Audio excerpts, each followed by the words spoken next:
Shalom, puji Tuhan, kekasih Tuhan, kita lanjutkan pelajaran kita. Ada berapa pribadi di dalam Allah yang Esa? Nah, kekasih Tuhan, ada 3 pribadi di dalam Allah yang Esa, yaitu Bapa, Anak, dan Roh Kudus. Nah, ketiganya adalah Allah yang Esa, yang sama dalam substansi dan setara dalam kuasa dan kemuliaannya. Nah, kekasih Tuhan, pribadi pertama dari Allah Trinitas adalah Allah Bapa. Dia adalah Bapa dari Yesus yang adalah Allah Anak, dan dia mengutus Roh Kudus kepada umatnya. Mari kita baca di dalam 1 Korintus 8 ayat yang ke-6. Demikian firman Tuhan.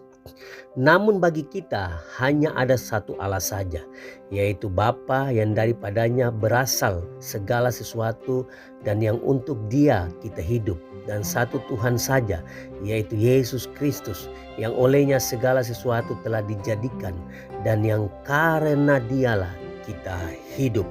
Nah, kekasih Tuhan, Bapalah yang merencanakan untuk menciptakan segala sesuatu bagi kemuliaannya, walaupun Anak dan Roh Kudus juga terlibat di dalam penciptaan.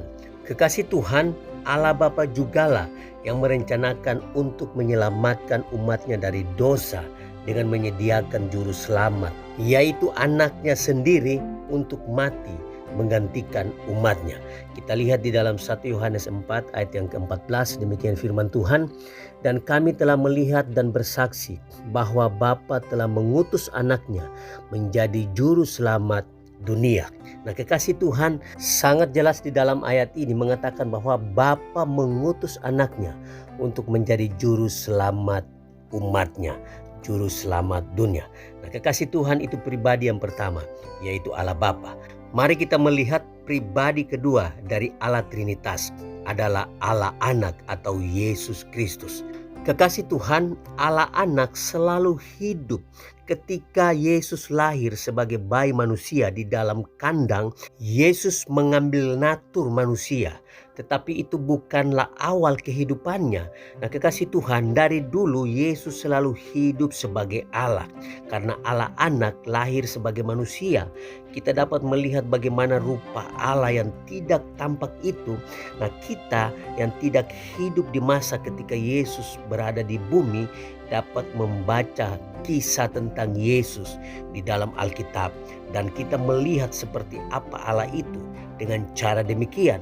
Mari kita lihat di dalam Kolose 1 ayat yang ke-15 sampai dengan ayat yang ke-16. Demikian firman Tuhan. Ia adalah gambar Allah yang tidak kelihatan, yang sulung lebih utama dari segala yang diciptakan. Karena di dalam Dialah telah diciptakan segala sesuatu yang ada di sorga dan yang ada di bumi, yang kelihatan dan yang tidak kelihatan, baik singgasana maupun kerajaan, baik pemerintah maupun penguasa. Segala sesuatu diciptakan oleh Dia dan untuk Dia.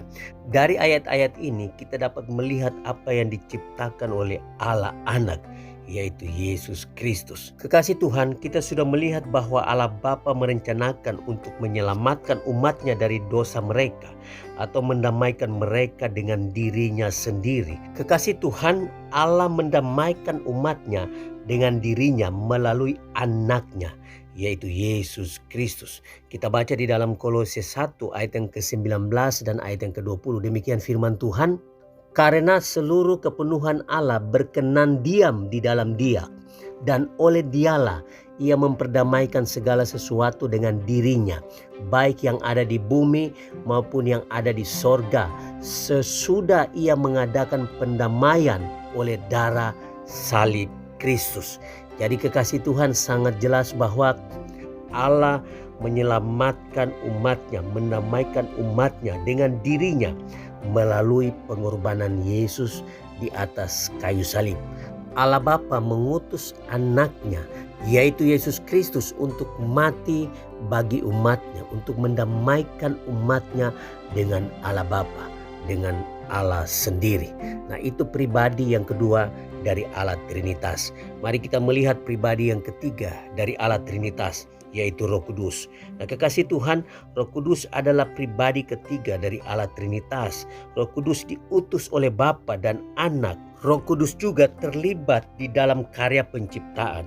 dan Roh Kuduslah yang mengilhami penulis-penulis Alkitab. Nah, itu berarti bahwa Roh Kudus mengarahkan orang-orang yang menulis sehingga apa yang mereka tulis adalah firman Allah. Dan kekasih Tuhan, Roh Kudus berperan sangat aktif di dalam karya penyelamatan umat Allah.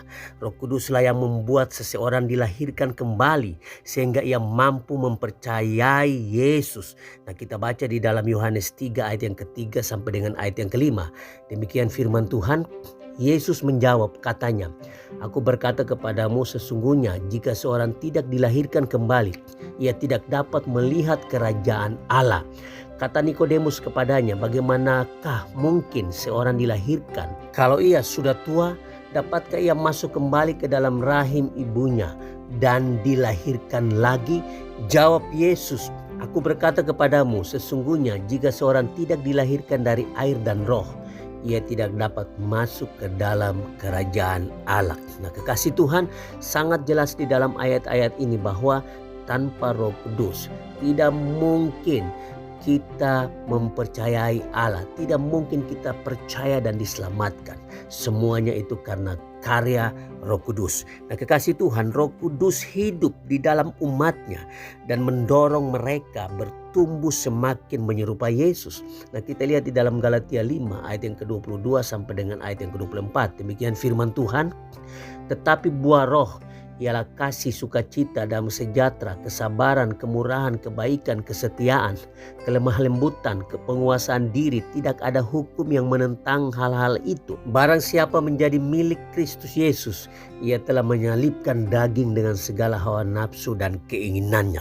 Nah, kekasih Tuhan, ayat-ayat ini sangat jelas menunjukkan bahwa karya Roh Kudus sangat nyata di dalam kehidupan kita.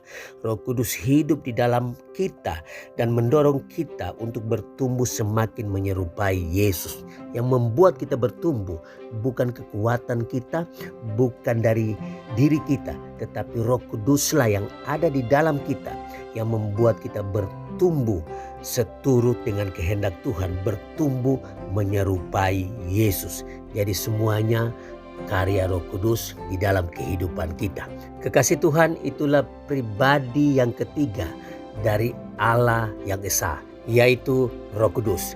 Nah, kekasih Tuhan, ketiga pribadi di dalam Allah yang Esa bekerja sama untuk menyelamatkan kita, untuk mendorong kita bertumbuh semakin menyerupai Yesus.